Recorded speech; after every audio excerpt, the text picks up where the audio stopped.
बिस्मिल्लाहिर्रहमानिर्रहीम। HP news के साथ हसन बेग। नाजरीन, आज हम एक बहुत इंपॉर्टेंट टॉपिक पे बात करने जा रहे हैं। वो किस्सा है फायरवॉल का। आप लोगों को ऑलरेडी इस बात का पता है कि फायरवॉल की वजह से इंटरनेट जो स्लो हुआ है, जो हमारा ई कामर्स डिस्टर्ब हुआ है, उसकी वजह से बहुत सारे मसले मसाइल आ रहे हैं। और अभी गवर्नमेंट ऑफ पाकिस्तान तो मानने को तैयार नहीं है। अगर गवर्नमेंट ऑफ पाकिस्तान को नहीं पता तो फिर किसको पता है कि ये ना पीटीए को पता है, ना किसी और अथॉरिटी को पता है। तो फिर कौन सी अथॉरिटीज़ है जिनको ये पता है कि ये फायरवॉल हमारे साथ क्या फायर वर्क हो रहा है, क्या मसले मसाइल क्या हैं यहाँ पे।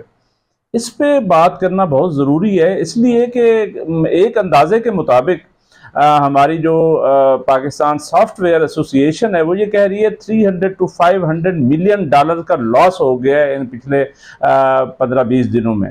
तो इसका क्या मतलब है कि हम तो एक एक डॉलर के लिए तरस रहे हैं। हम आईएमएफ के पास जाते हैं, हम अपने हमसायों के पास जाते हैं, हम अपने दोस्तों के पास जाते हैं, हम हर जगह पे डॉलर जो है वो मांगते फिर रहे हैं। हम अपनी एक्सपोर्ट्स बढ़ाना चाहते हैं। फिर ये जो बच्चे आज के सारे इंटरनेट पे बैठे हुए, उनको और तो कोई रोज़गार का ज़रिया नहीं था, तो वो तो यही काम कर रहे थे, ई कामर्स के हवाले से कोई सर्विसेज दे रहे थे। तो उनका क्या बनेगा?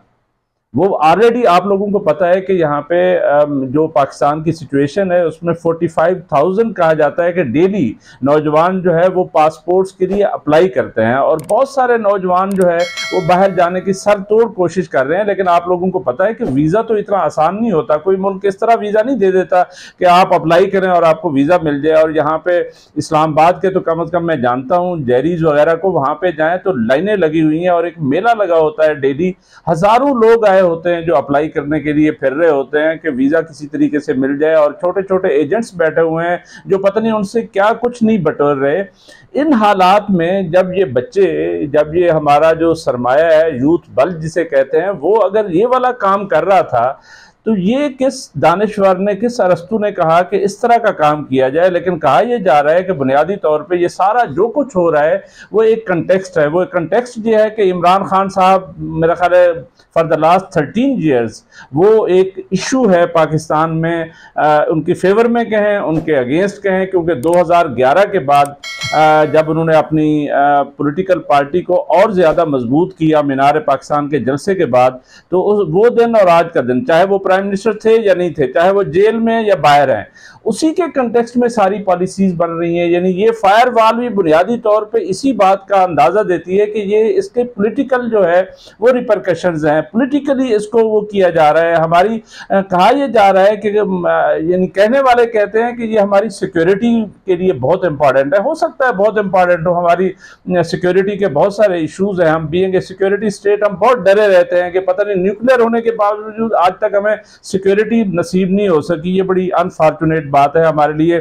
सबके लिए सोचने की बात है कि ये जो ई कामर्स डिस्टर्ब हो गया है फायरवॉल की वजह से, ये तो फायरवॉल लगता है firewall against the prosperity of यानी पाकिस्तान बिजनेस और पाकिस्तानी एक्सपोर्ट्स है। और हमारे नौजवानों के लिए तो एक बड़ा, मतलब नौजवान क्या, हमारे मुल्क के लिए एक बहुत बड़ा इशू है।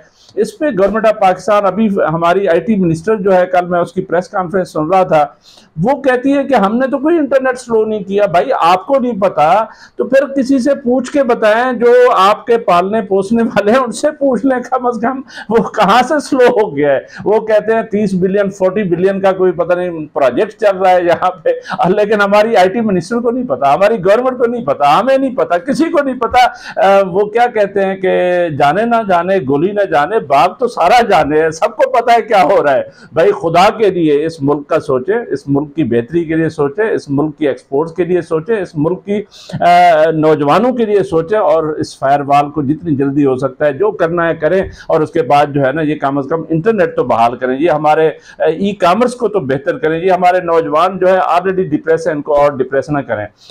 इस प्रोग्राम के लिए अगर आपको पसंद आए तो सब्सक्राइब ज़रूर कीजिएगा। और अगले प्रोग्राम तक हसन बेग को इजाज़त। अल्लाह हाफिज़।